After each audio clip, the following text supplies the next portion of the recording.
E o assunto agora é a delação do ex-ajudante de ordens de Jair Bolsonaro, o Mauro Cid. O tenente-coronel Mauro Cid afirmou à Polícia Federal que o ex-presidente ordenou que ele fraudasse cartões de vacina contra a Covid no sistema do Ministério da Saúde. A informação foi publicada pelo UOL e confirmada pelo antagonista. Segundo a reportagem, Cid disse à PF que Bolsonaro mandou fraudar o cartão de vacinação dele e de sua filha Laura, de 13 anos. Na delação, o tenente-coronel também afirmou que os documentos fraudados foram impressos e entregues em mãos ao então presidente para ele utilizar quando achasse conveniente.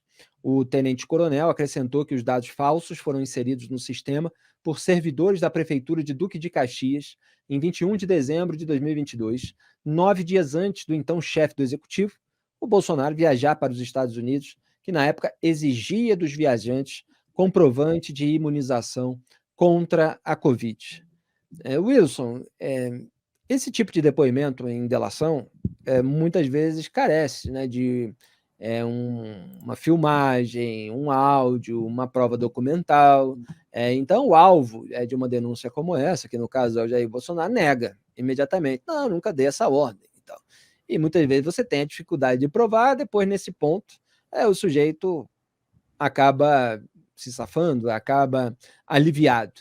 Agora, é absolutamente verossímil o relato, e vamos ver se o tenente-coronel Mauro Cid tem como indicar algum tipo de caminho de prova para essa ordem, né?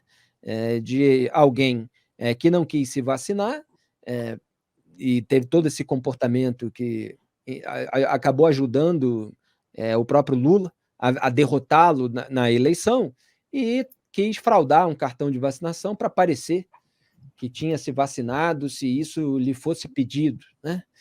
É tudo assim muito pequeno, né? É uma descompostura tremenda que a gente vê nas autoridades públicas brasileiras. O que você destaca?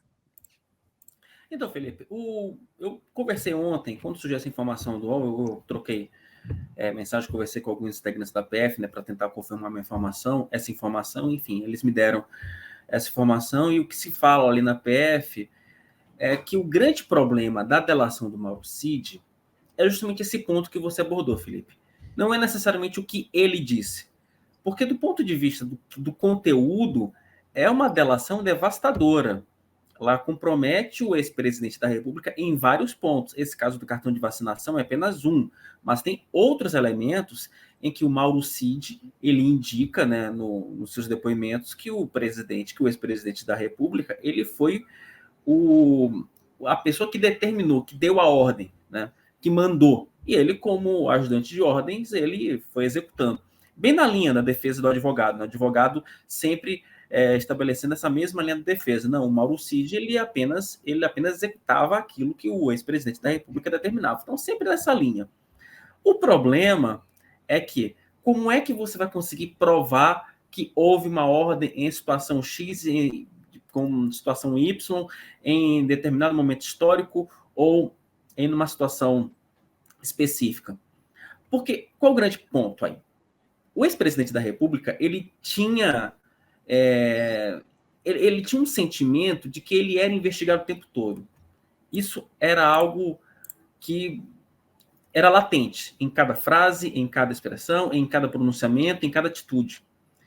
Então, por conta disso, por esse tipo de comportamento, o ex-presidente fez questão de não deixar rastro absolutamente nenhum sobre seus atos. Esse é o problema dessa delação do Mauro Cid. Chegar na comprovação de que, de fato, ocorreram esses episódios. Determinou que fraudasse meu cartão de vacinação, ou determinou que fosse vendida as joias lá numa loja de bugiganga nos Estados Unidos. Esse é o ponto, né?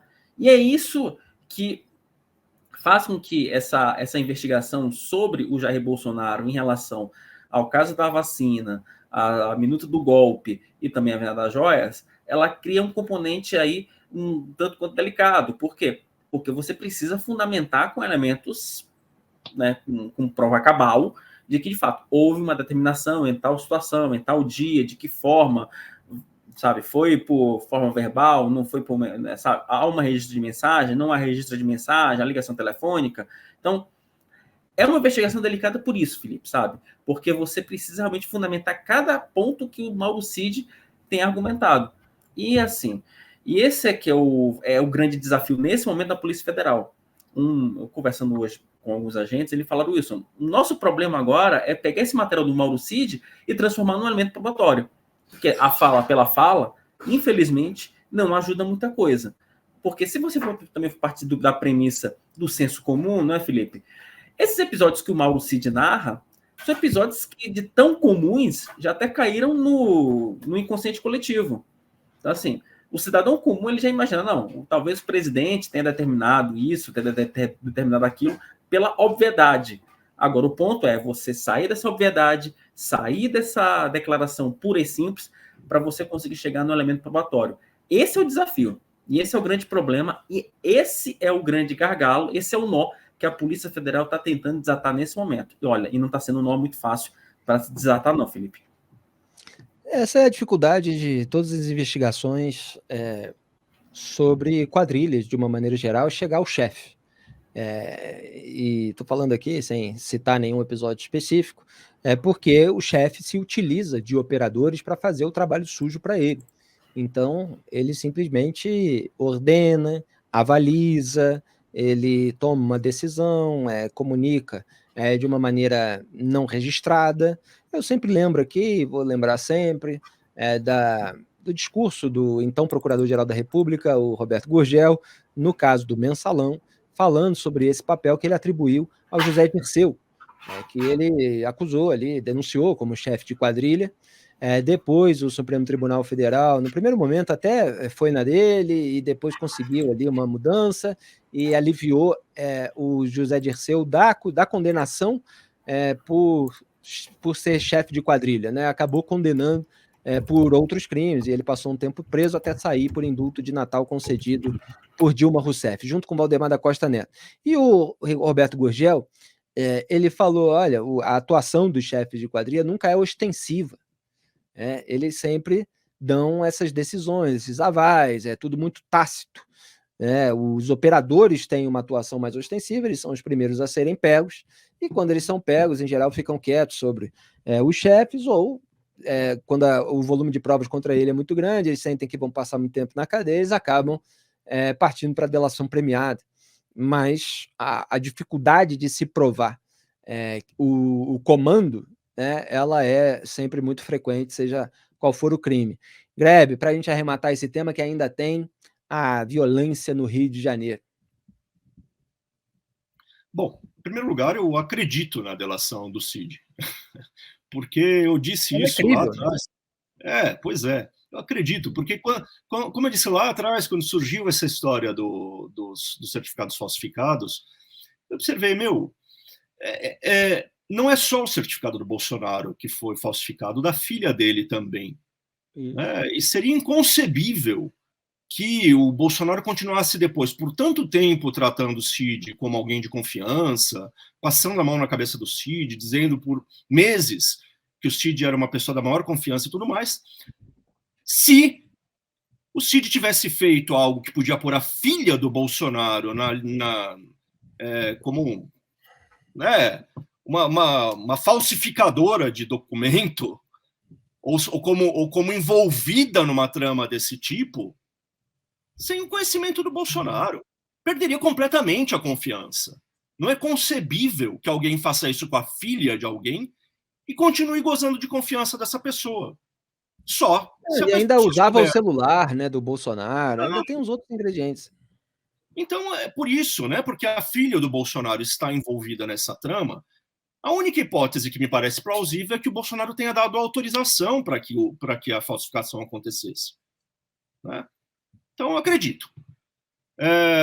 Agora, em relação à eficácia jurídica... E ele fez para ele próprio, né, Graeb? Ele fez para ele próprio, o Mauro Cid, e me parece que para uma familiar também, justamente porque estavam todos indo para os Estados Unidos, naquela fuga do Jair Bolsonaro antes do término do seu mandato.